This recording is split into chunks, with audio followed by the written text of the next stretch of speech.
Salut les crypto-fans, c'est Monsieur TK. On se retrouve aujourd'hui pour une nouvelle vidéo trucs, astuces et soluces dédiée à l'univers du minage. Alors, le sujet du jour m'est venu suite à la publication de ma dernière vidéo qui, pour rappel, traitait du sujet de comment débuter dans le minage. Car, en effet, vous avez été très nombreux à me faire pas mal de retours sur cette vidéo et j'ai bien vu que le sujet en intéressait plus d'un. C'est notamment grâce aux commentaires de Kevin Noob qui m'a fait prendre conscience de la chose avec cette phrase qui est malheureusement on ne peut plus vrai. C'est surtout qu'en tant que débutant, on a tendance à miner des coins à la difficulté importante car très connue. Je me demandais comment tu avais choisi le vertical et tu pourras nous dire pourquoi tu l'as choisi. Eh ben oui, en fait, cette vidéo a pour objectif de vous donner quelques conseils et astuces pour choisir des coins avant que ceux-ci ne débarquent sur les grosses plateformes d'échange ou sur les comparateurs en ligne type What2Mine et autres. Cela va vous permettre de profiter d'une difficulté plus faible pour espérer gagner quelques coins en avance. Alors, si le sujet vous intéresse, installez-vous confortablement, on est parti.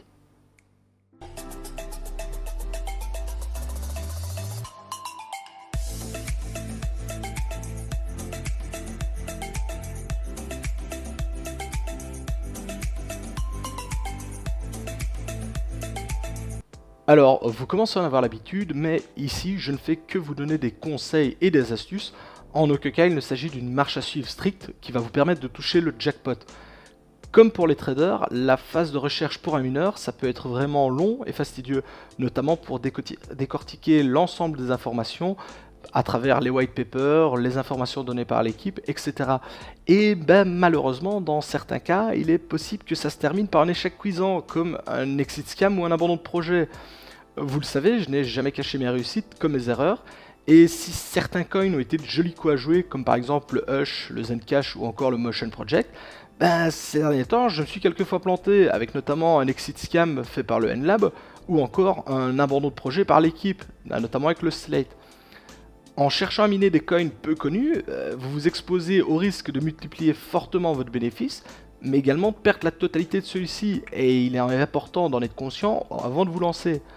Et c'est cependant ça, et c'est là toute la beauté du mining, vous pouvez quand même tenter de miner quelques coins peu connus pendant quelques jours, et ainsi pouvoir tenter un coup de poker, et ensuite vous pouvez bien entendu retourner sur des coins plus classiques, je vais dire plus stables, qui vont vous assurer une rentabilité plus ou moins constante. Donc rien ne vous empêche de faire l'un et puis l'autre, on n'est pas obligé de choisir l'un ou l'autre, mais on peut faire également les deux en même temps. Alors, pour dénicher de nouveaux coins, il n'y a pas 36 solutions et il va falloir mettre malheureusement les mains dans le cambouis et partir un peu à la pêche aux informations. Car comme dans la vie réelle, l'information c'est le pouvoir et une fois que l'information est connue de tous, elle n'a plus grand intérêt. Dans notre cas, cela va se traduire par une augmentation de la difficulté de minage. Alors, si je devais expliquer un peu mon cas et la façon dont je procède, je dirais que la première chose que je fais, c'est de parcourir plusieurs fois par semaine les différents posts sur Bitcoin Talk, notamment dans la section ANN, où les développeurs vont annoncer leurs nouveaux coins. Alors, généralement, les annonces de lancement de coins ont lieu quelques jours, voire quelques semaines avant le lancement officiel de la blockchain, et ça vous permet donc de mettre une date et une heure sur le lancement afin de faire partie des premiers à miner. Pour m'aider dans toutes ces étapes, j'utilise 3 groupes Telegram. Alors je sais, il y en existe plein d'autres, il y en a chacun ayant leurs avantages et leurs inconvénients. Moi les 3 que je vous donne sont totalement gratuits et je vous conseille vraiment de ne pas payer pour ce genre de système, sachant qu'il suffit simplement d'aller lire les différents posts sur Bitcoin Talk, parce que ici en fait, ces groupes Telegram, ce sont jamais que des bots qui vont parcourir les différents posts et qui vont résumer en quelques lignes les informations importantes. On va par exemple notamment retrouver le nom du coin, son algorithme de minage, les différentes phases que celui-ci propose. Typiquement, on aura les phases de POW, de pause, s'il y aura des masternodes ou pas. Donc voilà, ça c'est vraiment une première étape pour faire un tri et éventuellement trouver de nouveaux coins. Alors, une autre méthode pour être également au courant des nouvelles sorties, c'est tout simplement de suivre les Discord des différents pools de mining. En effet, ceux-ci annoncent généralement quelques temps à l'avance les nouveaux coins qui vont débarquer sur leur plateforme et en vous donnant également toutes les informations pour directement vous lancer dans le minage chez eux. On trouve d'ailleurs généralement le lien vers leur Discord sur leur site respectif.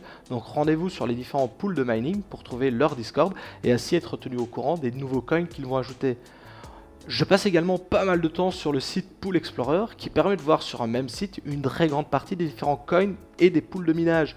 Le fait de pouvoir trier par algorithme, c'est réellement un vrai plus et ça permet de comparer les difficultés des coins entre eux, mais également de challenger les différents pools entre eux également.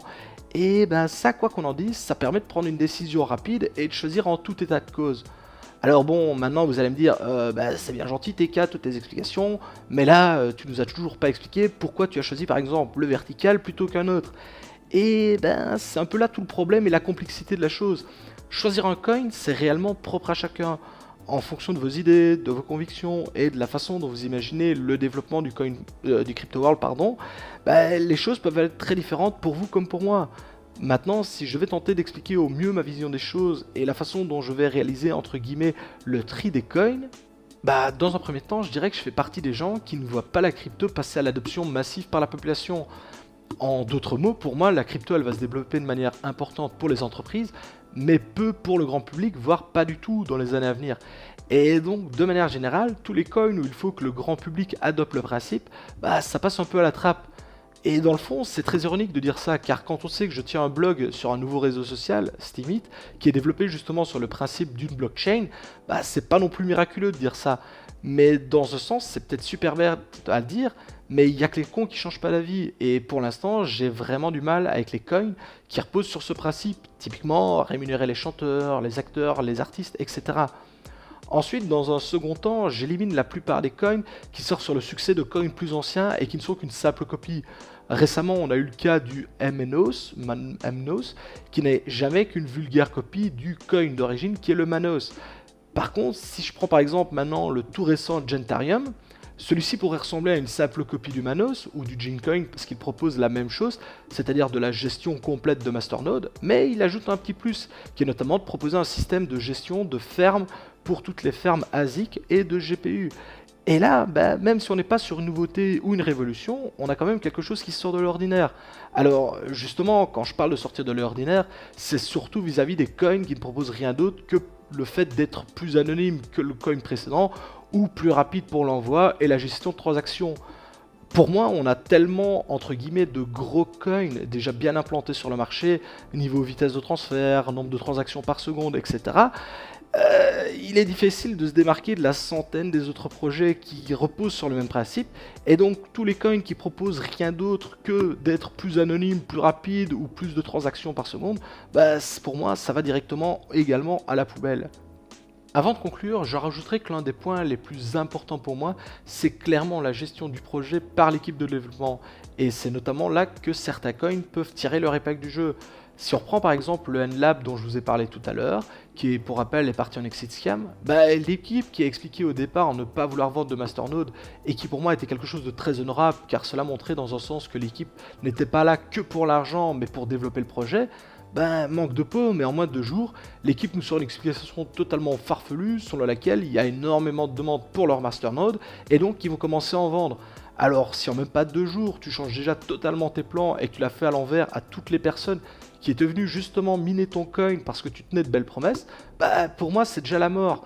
Notamment ne pas tenir ce genre de promesses, surtout en moins de 2 jours, c'est déjà totalement dingue et cela m'a fait perdre déjà toute la confiance dans l'équipe bien avant qu'elle ne décide de se barrer avec la caisse.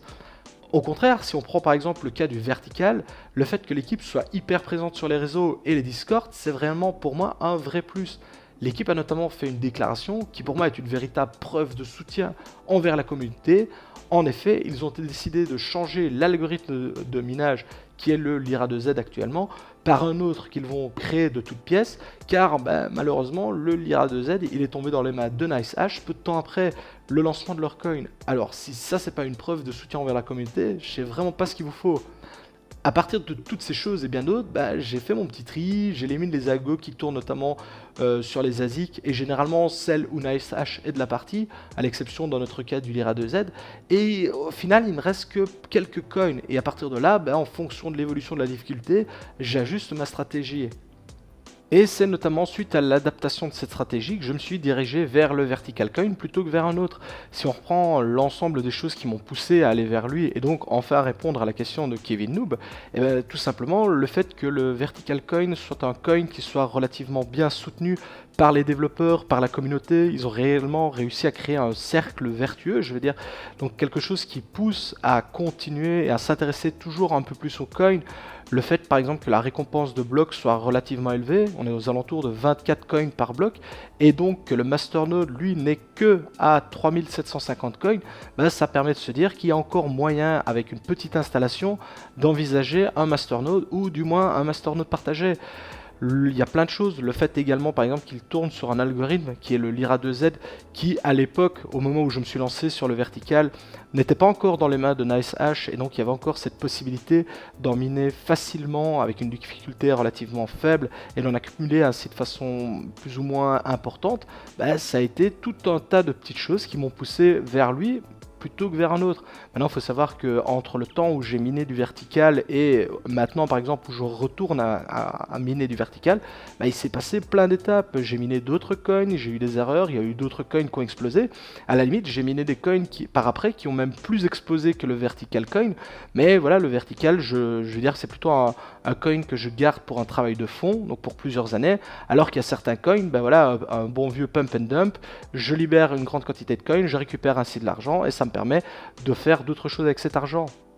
Nous voici maintenant arrivés en fin de vidéo. J'espère qu'elle vous aura plu et qu'elle vous aura permis de comprendre un peu mieux comment trouver de nouveaux coins et surtout de comment faire le tri parmi la dizaine et dizaines qui apparaissent chaque jour.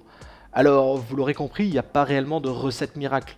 Le choix des coins, ça va principalement dépendre de vous et surtout de vos convictions. Alors, comme d'habitude, si vous avez des remarques, des questions ou autres, n'hésitez pas à me le faire savoir en commentaire. Cela me fait toujours autant plaisir de vous lire.